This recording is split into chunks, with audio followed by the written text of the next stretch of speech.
Hi everyone, I'm Grace. Wendy, Tracy, and me will present on the current progress and result of our project. We will first go over the motivation, approach, and result, and then we will discuss our conclusion and refinements. Due to the high cost of hotels, platforms like Airbnb have been popular choices for short-term renting. Users of Airbnb usually rely on online information for their renting decisions. Therefore, we would like to find out the preference of Airbnb users when choosing their houses and what information online is most attractive to them. We found our dataset on Kaggle, which contains the rating information of Airbnb houses in New York City in 2019. The dataset includes features like apartment name, neighborhood, location, room type, etc. We assume that the most selected house will also be the one with most reviews, so we plan to use review per month as our white label. Our approach consists of three parts: pre-processing, training, prediction, and evaluation. During the pre-processing, we first delete some irrelevant columns, including user ID from the dataset, and then encode categorical data. For text feature, we construct a dictionary to extract keywords from the text. Author will use heat map of Pearson correlation matrix to select features and use a standard scalar for normalization. For training, we split our data into train, validation, test dataset, and then use linear regression to train the training data. After we predict the labels using linear regression, we are currently using MSE to evaluate our model since the white label are continuous.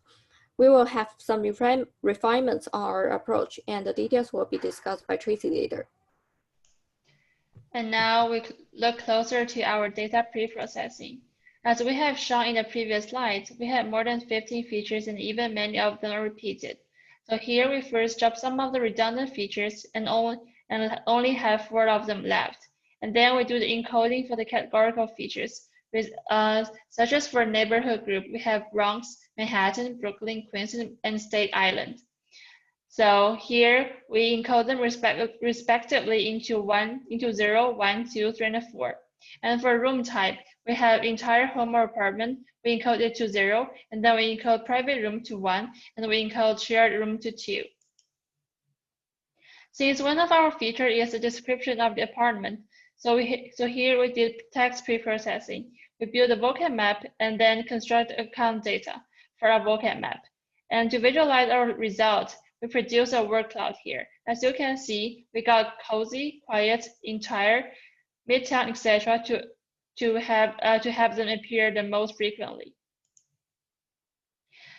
We got hundreds of words in our vocab map. To reduce the number of features, we simply choose the ones with the highest frequencies. We reduce to 37 words as our word feature, and together with price, neighborhood group, room type, minimum night, and availability, we run a Pearson correlation to get our heat map. Based on heat map and Pearson correlation, we avoided correlation between features and chose the features with the strongest correlation with our label.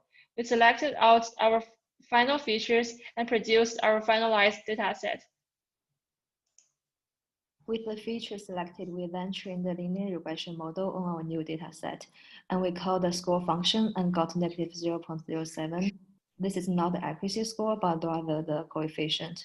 We also calculated the mean error and got 1.31 and the MSE of 4.06. These results are pretty good considering they are only the preliminary result, and we will try to improve it.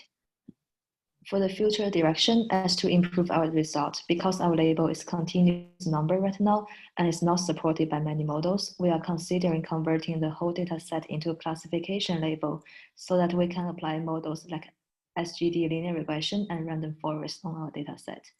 Thereby, we can combine their predictive power, model non-linear boundaries, and be more robust to errors and outliers.